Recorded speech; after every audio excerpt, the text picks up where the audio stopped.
오늘 주시는 하나님 말씀은 갈라디아서 3장 1절에서 9절 말씀, 박현수 권사님께서 봉독하신 후에 할렐루야 찬양대의 찬양이 이어지겠습니다. 어리석도다 갈라디아 사람들아, 예수 그리스도께서 십자가에 못 박힌 것이 너희 눈앞에 밝히 보이거늘 누가 너희를 꾀더냐? 내가 너희에게서 다만 이것을 알려 하노니 너희가 성령을 받은 것이 율법의 행위로냐 혹은 듣고 믿음으로냐? 너희가 이같이 어리석으냐? 성령으로 시작하였다가 이제는 육체로 마치겠느냐? 너희가 이같이 많은 괴로움을 헛되이 받았느냐? 과연 헛되냐? 너희에게 성령을 주시고 너희 가운데서 능력을 행하시는 이의 일이 율법의 행위에서냐 혹은 듣고 믿음에서냐? 아브라함이 하나님을 믿음에 그것을 그에게 의로 정하셨다 함과 같으니라.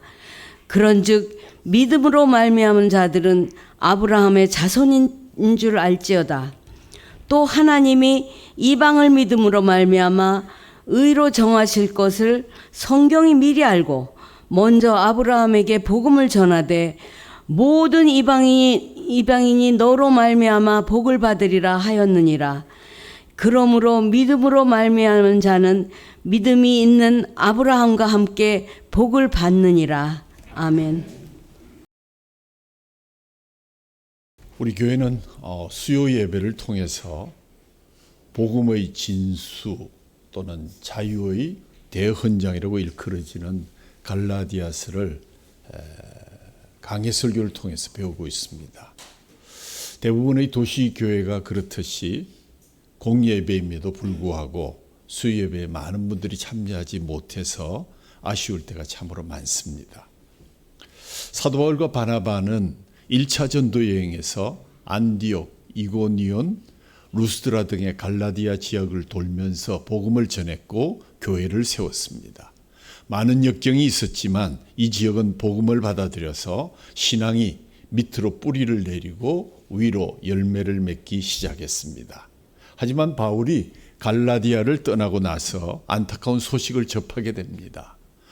예루살렘에서 왔다는 유대인 기독교도들이 갈라디아 교회에 들어왔습니다. 그들이 바울이 잘못 복음을 전했다. 이방인들이 구원을 받아 하나님의 가족이 되려면 적어도 모세의 율법을 지켜야 하고 할례를 받아야 한다. 이렇게 주장했습니다. 그들은 또 바울이 진짜 사도인지 잘 보아라. 예수님이 살아계실 때 문화에서 직접 배운 사람이 사도인데 바울은 한 번도 그런 적이 없지 않는가. 그는 예수님께 배운 베드로나 야고보 같은 사도들을 통해서 간접적으로 복음을 들었을 뿐이다 라며 바울에 대해서 사도권의 정통성 문제까지 제기하게 됐습니다. 그들이 바울을 공격한 이유는 결국 율법의 전통을 경시하고 할례에 반대했기 때문이다라는 두 가지 이유가 주 이유였습니다.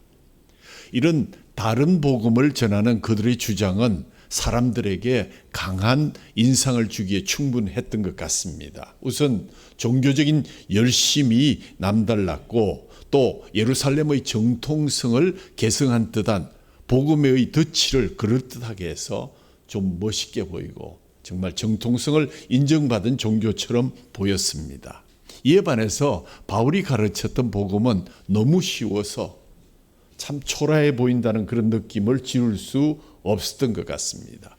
결국 갈라디아의 그리스도인들은 별 저항 없이 하나 둘씩 설득당하게 되었고 속히 함정에 빠져버리고 말았습니다. 이 소식을 들은 사도 바울은 격정적이면서 단호한 어조로 갈라디아 지역의 교회들에게 서신을 보내게 되는데 그것이 바로 우리가 읽은 갈라디아서입니다. 주후 48년에서 49년으로 추정하고 있습니다. 바울은 갈라디아서 2절 말씀이라고 할 수 있는 갈라디아서 2장 16절을 통해서 확실하게 선포합니다. 사람이 의롭게 되는 것은 율법의 행위로 말미암음이 아니요 오직 예수 그리스도를 믿음으로 말미암는 줄 알므로 우리도 그리스도 예수를 믿나니 이는 우리가 율법의 행위로서가 아니고 그리스도를 믿음으로써 의롭다함을 얻으려 함이라. 율법의 행위로는 의롭다함을 얻을 육체가 없느니라. 바울의 말씀은 분명합니다. 하나님의 자녀가 되는데 예수 그리스도를 믿는 것 외에는 다른 어떤 전제 조건이나 부대 조건도 있을 수 없다는 것입니다. 오직 믿음이면 충분하다는 것입니다. 복음에 첨가될 수 있는 온갖 율법주의의 잔재를 단호히 거부했고 순수 복음 위에 덧칠을 하는 그러한 것은 잘못된 다른 복음이라는 것을 분명하게 권고했습니다. 역사는 반복되는 것 같습니다. 이 사건이 있은 후 약 1500년이 채 지나지 않아서 이와 유사한 상황이 중세 유럽 교회에서 재현됩니다. 온갖 종류의 율법과 종교적인 관행이 전통의 이름으로 복음을 질식시켰고 복음의 진정한 의미를 깨닫지도 누리지도 못하게 하는 현실이 전개되었습니다. 독일의 수도사였던 마르틴 루터는 이 갈라디아서를 읽으면서 중세교회가 처한 상황이 초대 교회와 매우 흡사하다는 사실을 깨닫고 그리스도인들이 잃어버린 복음의 핵심이 무엇인가를 묵상하면서 갈라디아서를 통해서 얻은 통찰로 종교개혁의 중심 모토 오직 믿음으로 라는 그러한 주제를 설파하게 됩니다. 그래서 갈라디아서를 오늘날까지 루터의 책이다, 자유의 대헌장이다 이렇게 일컬어지고 있습니다. 자, 그러면 지금으로부터 이제 우리가 살고 있는 오늘날은 어떨까요? 오직 믿음 외에 다른 것들이 우리의 신앙 안에 들어와 있지는 않는 것인가요? 이로 인해서 바울과 루터의 시대처럼 나와 교회 안에 이신칭의, 즉 오직 믿음으로써 의롭다함을 칭함받는다 하는 것은 형식적인 하나의 구두순이 되고 우리는 그 속에 담긴 믿음의 비밀을 유실해버린 채 우리의 신앙은 빠른 속도로 노쇠화되어 가고 있는 것은 아닌가요? 만일 그렇다면 어떻게 해야 될 것인가? 딱딱하고 메말라진 복음의 본래 숨결을 회복하려면 무엇을 어떻게 해야 되는가? 오늘 이 말씀을 통해서 사도의 목소리에 같은 귀를 기울여야 될 때가 아닌가 그렇게 생각됩니다. 우리는 사도 바울이 흔들리지 않고 오직 믿음을 치열하게 움켜잡았던 이유를 깊이 이해할 필요가 있습니다. 그리고 틈나는 대로 그의 사도권을 옹호함도 바른 복음의 사수를 위한 몸부림이었음을 다시 한번 깨닫게 됩니다. 일체의 율법주의를 단호히 거부하고 진정한 자유인이면서 역설적으로 가장 치열하게 하나님께 순종했던 그가 갈라디아 교인들에게 전하고자 했던 복음의 진수를 깨닫고 믿음의 역동성을 되찾고 그 안에서 자유를 누리며 생명이 회복되는 기쁨을 경험할 수 있기를 간절히 소원합니다. 갈라디아서를 공부하면서 문득 드는 질문이 찾아왔습니다. 오직 믿음 하나로 충분하다. 그 믿음은 예수 그리스도를 만난 기쁨에서 온 자발적인 반응인데 왜 갈라디아 교인들은 믿음을 버리고 율법으로 다시 돌아가려고 했을까? 율법이 그렇게 매력적이었을까? 하나님께서 가장 쉽고 넓고 좋은 믿음이라는 길을 가르쳐 주셨는데 왜 그들은 굳이 자체에서 무겁고 어려운 율법을 더해서 하나님을 향해 가는 길을 좁고 거칠게 만들려고 했을까? 그들을 유혹한 거짓 형제들의 논리가 워낙 뛰어났기 때문일까? 예수님을 메시아로 믿고 살면 되는데 왜 굳이 거추장스러운 율법을 알파로 더해서 할례를 베타로 더해서 피곤한 신앙생활을 자처했을까 하는 것은 참 지금 생각해도 의문입니다. 바울은 갈라디아 교인들이 다른 복음을 너무 쉽게 받아들이는 것을 보고 도무지 이해할 수 없었습니다. 그래서 오늘 서신의 첫 번째를 보면 어리석도다 갈라디아 사람들아. 그리스도께서 십자가에서 못 박히신 것이 너희 눈앞에 밝히 보이는데 어떻게 그렇게 어리석을 수가 있느냐. 바울이 갈라디아 교인들에게 복음을 선포할 때 성령이 강하게 역사하는 것을 모두가 직접 보았는데 너희가 성령을 받은 것이 율법의 행위로냐 혹은 듣고 믿음으로냐 라며 믿음의 회복을 일깨우고 있습니다. 그리고 3절에 너희가 이같이 어리석으냐 성령으로 시작하였다가 이제는 육체로 마치겠느냐며 믿음 외에 율법 조항을 추구하여 의롭게 되려는 것은 육체의 일이지 결코 생명의 일이 아니라는 것을 밝히고 있습니다. 하지만 되돌아보면서 내가 그 당시에 갈라디아 교인들이었다면 어땠을까? 나름의 이유를 한번 생각해 보았습니다. 예수님을 믿는다는 것은 예수님이 우리의 메시아이시고 내 생명의 구주이시며 내 인생의 주인임을 믿는 것입니다. 우리는 그 믿음을 굳게 간직하여서 그리스도인들께 살아가면 되는 것입니다. 때로 시험에 들고 실족하여 넘어지기도 하지만 우리 안에 내주하고 계신 성령님께서 어떻게 살아야 하는지 동고동락하시면서 가르쳐 주시고 잘못되면 꾸짖어서 바른 길로 이끌어 주시는데 더 이상 무엇이 필요했을까? 그런데 내 안에 들어온 이 거짓 형제가 예수 믿고 사는 것이 이렇게 간단하고 쉬운 것인 줄 아느냐? 예수님을 바르게 믿으려면 경건한 의식과 틀이 있어야 할 것처럼 속삭입니다. 사람 안에서 움직이는 죄의 또 다른 속성이 우리를 함정으로 무너뜨리고 있습니다. 나병에 걸렸던 나만 장군이 생각납니다. 장군의 집에 있는 하녀가 이스라엘의 엘리사라는 신령한 선지자가 있어서 그에게 가면 병이 나을 것이다 했더니 이 말을 들은 나만이 엘리사를 찾아가는데 엘리사가 나와보지도 않고 시종을 보내면서 요단강에 가서 몸을 7번 씻으라.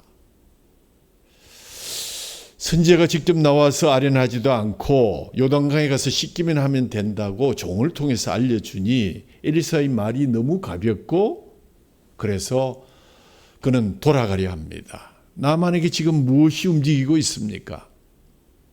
하나님의 기적, 불치의 병이 낫는데 너무 쉽게 그래서 받아들이기 힘들다는 겁니다.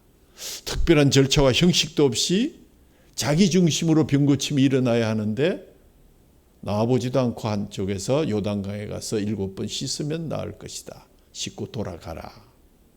믿을 수 없다는 것입니다. 우리 그리스도인들이 빠지기 쉬운 신앙의 함정이 아닐까요? 바울의 복음은 매우 쉽습니다. 그래서 당시 유대인들에게는 과격하고 급진적으로 보였습니다. 너무 쉬워서 받아들이기 힘들다. 너무 간단해서 뭔가 모자란 것 같다.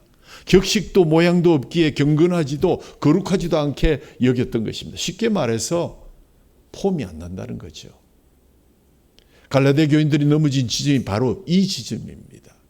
좀 멋있게 폼나게 내가 구원을 받고 신앙생활을 해야 되겠는데 이렇게 계속할 수는 없지 않은가.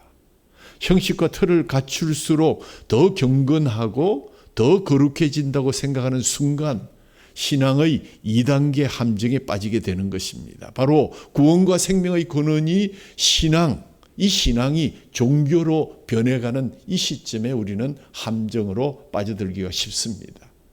사도 바울이 할례 문제를 기독교의 사활이 걸린 문제로 본 이유가 바로 이것입니다. 보이는 형식과 틀과 행위에 주목하다가 능력을 주시는 예수 그리스도 자신을 놓치는 사람들의 성향을 꿰뚫어 보았기 때문입니다. 주의해야 합니다. 원수가 수시로 우리 안에서 이런 성향에 부채질을 합니다. 갈라디아 교인들은 열심히 있는 사람들이었습니다. 그러기에 믿음 외에 할례가 더 필요하다. 그러면 더 멋있다. 율법도 지키면 상당히 폼이 난다. 이런 주장을 플러스 알파로 생각하고 이왕이면 내 신앙을 좀 더 멋있게 덧칠해야 되겠다는 의심 없이 순수히 다른 복음을 받아들이게 된 것입니다. 원수들이 사탄이 열심히 있는 그리스도인들에게 쓰는 방법 중에 하나가 비본질적인 것에 시간과 열정을 쏟도록 속이고 유혹해서 본질적인 것에서 멀어지도록 만드는 것입니다. 형식과 틀을 만드는 알파 일에 시간을 쏟아 부어서 하나님 자신을 정작 대화하고 하나님 자신을 쫓고 경외하는 일에서 멀어지게 하는 것입니다. 그에 따라서 그리스도인들은 점점 생명을 살리는 일에는 부차적인 관심을 갖게 되고 어떤 행사로, 어떤 분위기로, 어떤 스케일로 성령의 인도하시면 둔감하게 되고 결국 성령으로 시작해서 육체로 망하는 길로 점점 빠져들게 되는 것. 이것을 우리는 함정이다. 누가 너희를 깨어 함정에 부었느냐. 오늘 본문의 말씀에는 사도 바울이 갈라디아서를 기록하게 된 동기가 잘 나타나고 있는데 바울이 1절 끝부분에서 갈라디아 교인들에게 이렇게 묻고 있습니다. 누가 너희들을 꾀드냐? 누가 너희를 함정에 빠뜨렸느냐 하는 것입니다. 그렇습니다. 바울이 갈라디아서를 기록하게 된 동기는 한마디로 그들을 꾀는 자가 있어서 함정에 빠졌기 때문에 그들을 함정으로부터 건져내려는 것이 1차의 목적이었습니다. 바울은 사실은 갈라디아 사람들에게 큰 감동을 받은 적이 있습니다. 먼저 갈라디아서 4장 13절 14절에 기록되어 있는데 내가 처음에 육체의 약함으로 말미암아 너희에게 복음을 전한 것을 너희가 아는 바라.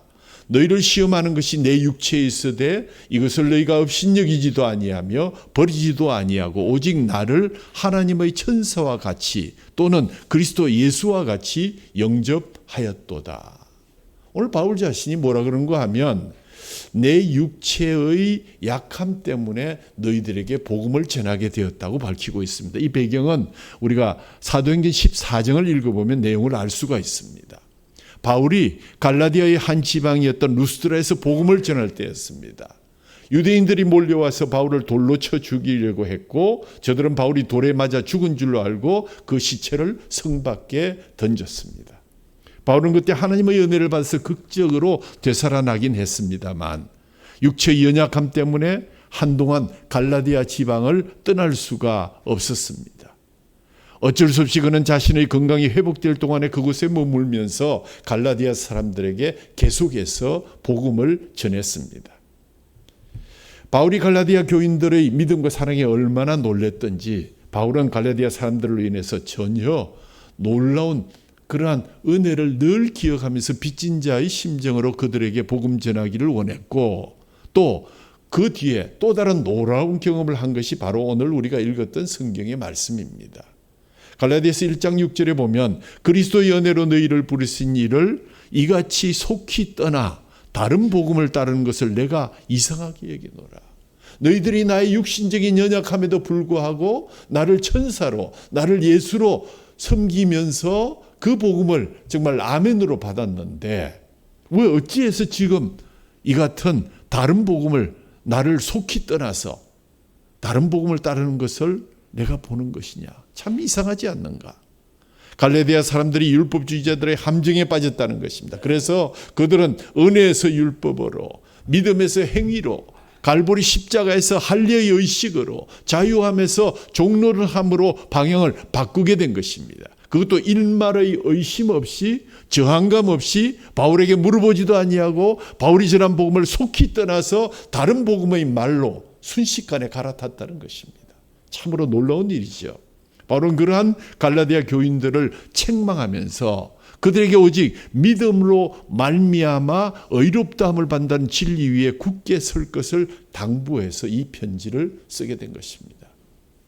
이 편지가 갈라디아 교인들에게 큰 효험이 있었겠지만 그보다도 훗날 종교개혁자들에게 또 훗날 이 목회를 해가는 많은 목회 지도자들에게 또 성도들에게 오직 우리는 믿음으로 말미암아 의롭다함을 받습니다.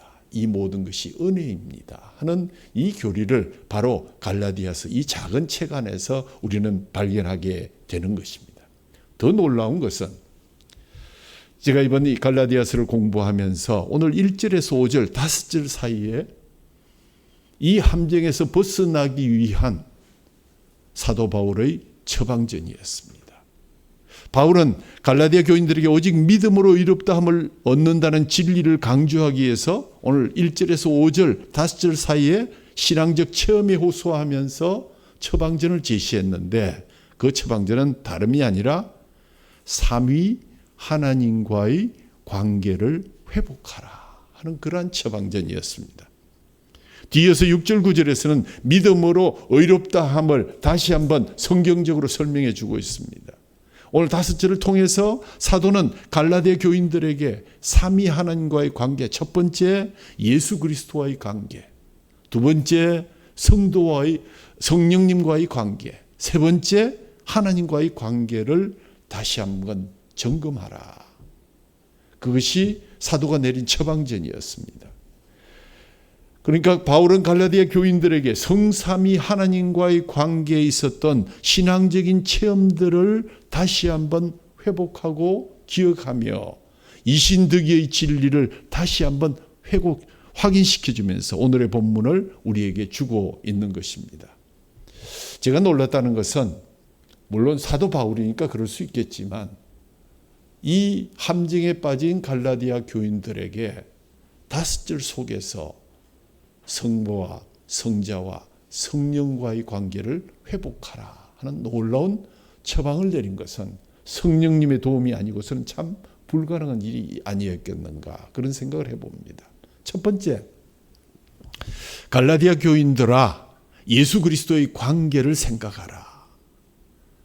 1절 말씀, 어리석도다 갈라디아 사람들아 예수 그리스도께서 십자가에서 못 박히신 것이 너희 눈앞에 밝히 보이거늘 누가 너희를 꾀드냐. 보통 다른 바울의 서신들은 서문을 어떻게 합니까? 참 잘하였도다. 사랑하는 나의 형제 자매들아. 그런데 오늘 첫 부분에 어리석도다. 어리석도다 라고 책망하면서 3절에서도 너희가 어찌하여 이와 같이 어리석느냐. 예수 그리스도께서 십자가에서 못 박히신 것이 너희 눈앞에 밝히 보이는데 누가 너희를 깨어서 그 함정에 빠뜨렸느냐. 바울은 열정적인 설교가로 알려져 있습니다. 그래서 바울은 갈라디아 사람들에게 예수 그리스도께서 십자가에서 못 박히신 것을 아마 생생하게 전했을 것입니다. 아마도 바울은 예수 그리스도의 십자가의 사랑에 감격하여 눈물을 흘리면서 드라마틱하게 설교했을 것입니다. 그래서 그들의 발 앞에 앉아서 설교를 듣는 갈라디아 사람들이 많은 은혜를 받고 눈물을 흘리며 아멘하며 그 복음을 받아들였을 것입니다. 바울은 예수 그리스도께서 십자가에서 달려 돌아가심으로 말미암아 여러분의 모든 죄가 사함을 받게 되었고 의롭다함을 얻게 되었고 하나님의 자녀가 되었다는 사실을 감동 있게 전했을 때 많은 사람들이 아멘, 아멘, 아멘으로 주님을 영접했을 것입니다. 예컨대 바울은 갈라디아 한 지방인 비시디아 안디옥에서 이렇게 설교했습니다. 또 모세의 율법으로 너희가 의롭다 하심을 얻지 못하던 모든 일에도 이 사람 예수 그리스도를 힘입어 믿는 자마다 의롭다 하심을 얻는 이것이라 라고 설파했습니다. 물론 지금 우리가 들으면 당연한 진리를 말씀한 것처럼 보이지만 사도 바울이 그 이방인들의 지역에서 예수 그리스도를 믿음으로 너희들이 구원을 얻는 것이요 의롭게 되는 것이라는 이 말씀에 단순하면서 강력하게 얘기했던 그 시절, 그 예수님께서 십자가에서 너희들의 아무런 공로도 있기 전에, 너희들이 율법을 지키기도 전에, 아니 너희들이 태어나기도 전에 그분은 너희들에게 십자가에서 그분의 몸과 피를 바치면서 너희들에 대한 사랑을 확증하지 않았느냐.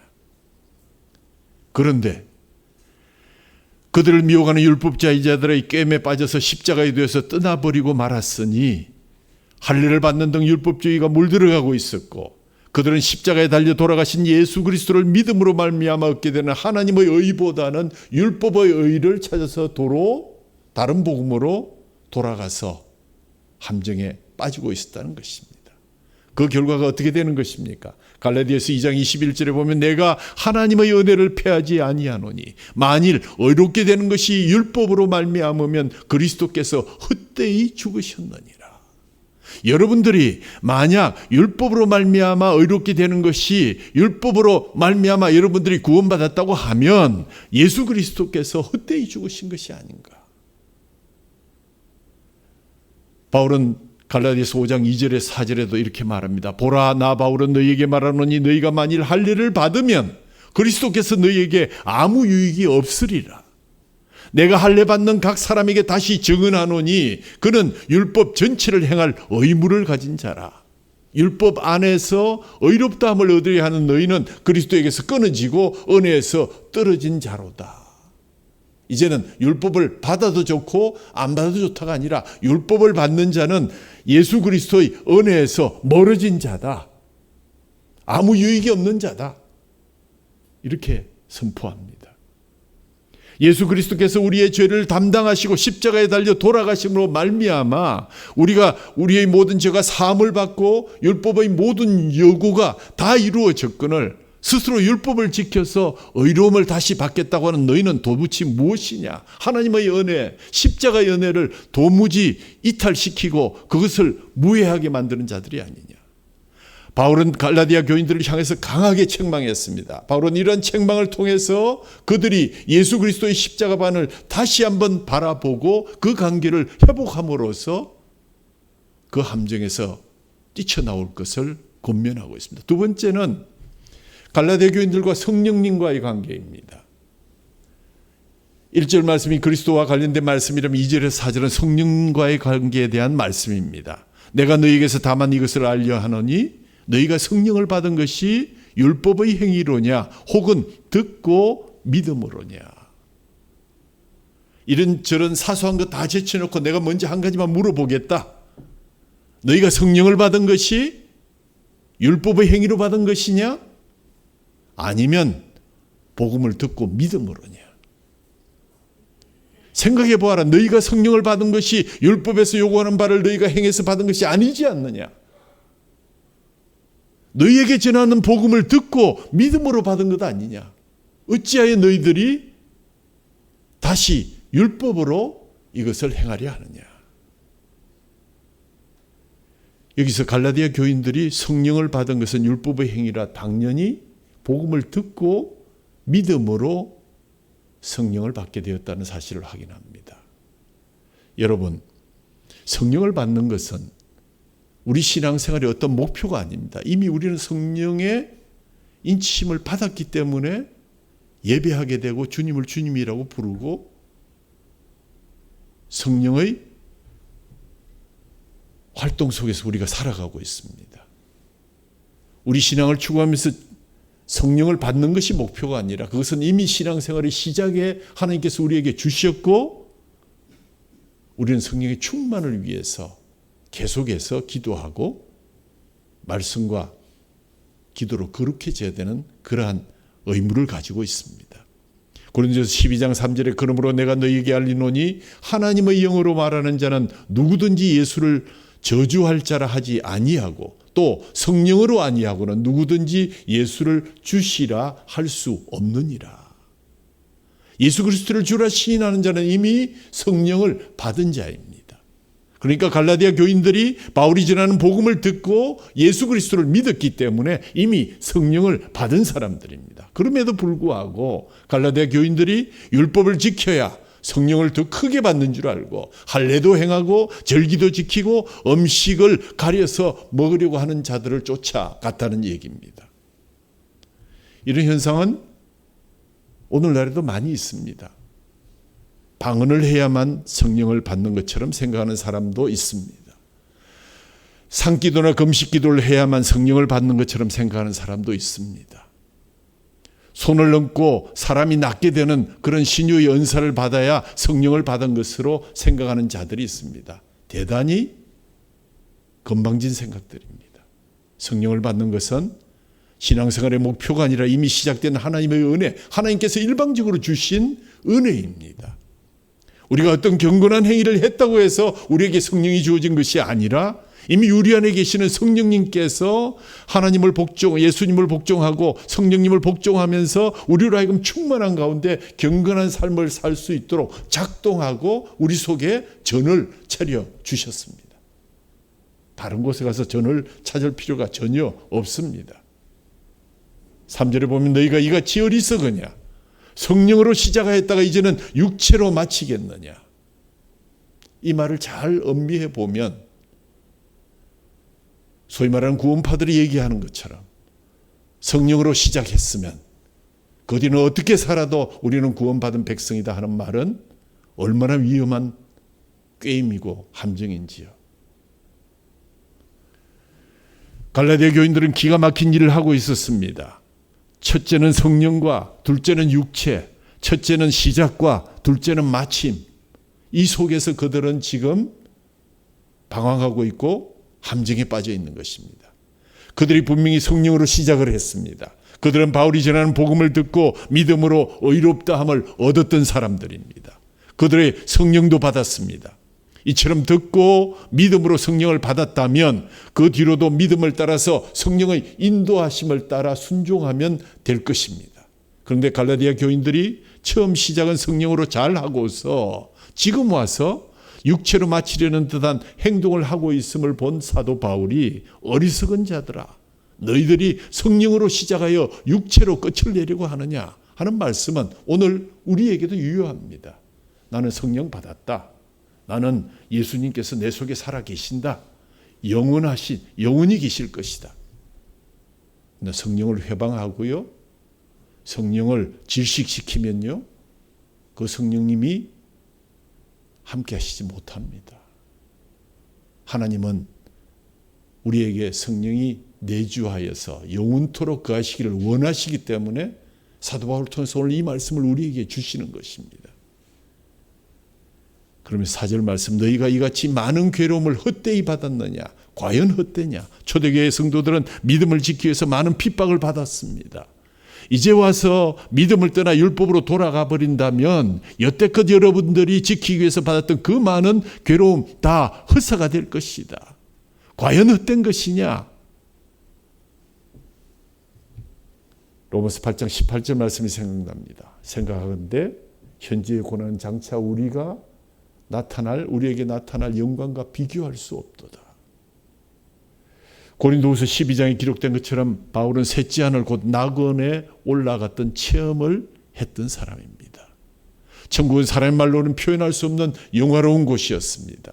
장차 누릴 장래의 영광이 너무나 크기에 바울은 그 모든 괴로움을 감수하면서 주를 위해 충성했고, 오늘도 갈라디아에 이런 피를 토하는 심정으로 편지를 보냈고, 그 편지는 오늘 우리에게 전해지고 있습니다.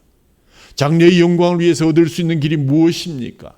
의롭다 함을 받아야 할 것인데 그것은 오직 믿음밖에 없습니다. 그래서 바울은 믿음을 지키기 위해서 그토록 엄청난 괴로움도 기꺼이 감수했습니다. 바울은 갈라디아 교인들에게 지금 와서 도중에 곁길로 빠지지 말고 내주해 계신 성령의 말씀을 끝까지 듣고 끝까지 순종해서 성령과의 관계를 바르게 하라는 것을 두 번째 처방전으로 내어 놓으셨습니다.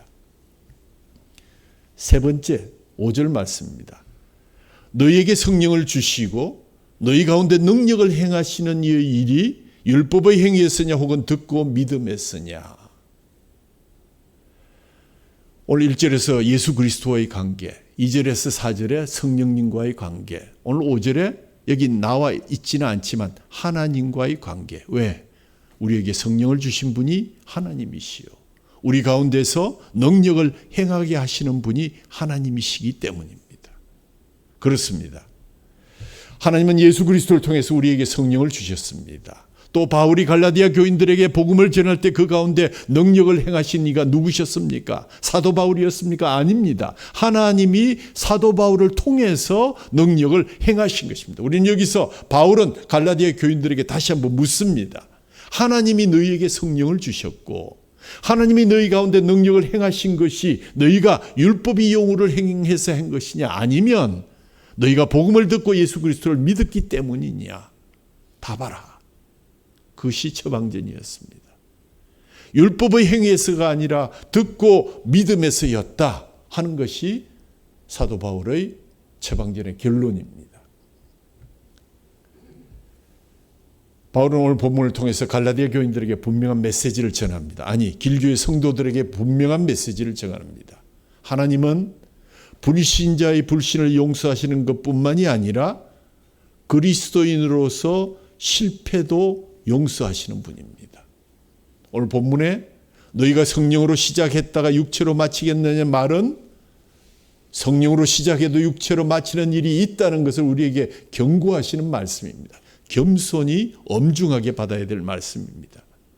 그 말은 은혜로 시작했다가 율법으로 마치겠느냐는 그런 말입니다. 그럴 수 없지요. 처음에도 우리가 은혜로 시작했고 도중에도 지금도 은혜로 우리가 살아가고 있으며 끝까지 은혜로 살아야 하는 것입니다. 처음에 예수 믿을 때도 은혜로 시작하는 것이요, 도중에도 은혜로 사는 것이요, 끝까지 은혜가 우리를 지켜주시는 것입니다. 305장 찬송에 보면 이제껏 내가 산 것도 주님의 은혜라. 또 나를 장차 본향에 인도해 주시리. 주님의 은혜가 아닌 것이 없습니다. 오늘 노사도는 우리에게 다시 한번 얘기합니다. 갈라디아 교인들아, 길교의 교인들아, 너희가 가졌던 신앙적인 체험들을 한번 회고해 보아라. 나는 너희에게 세 가지 처방을 주노라.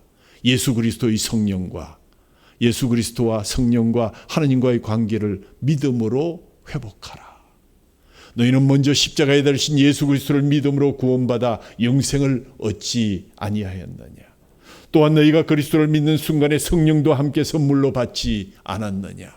아울러 너희가 예수 그리스도를 믿음으로 말미암아 하나님의 능력이 너희 가운데 역사하는 것도 체험하지 않았느냐. 그런데 너희가 어찌하여 그토록 소중한 믿음을 무시하고 너희의 보잘것없는 육체의 행위를 신뢰하려고 드느냐.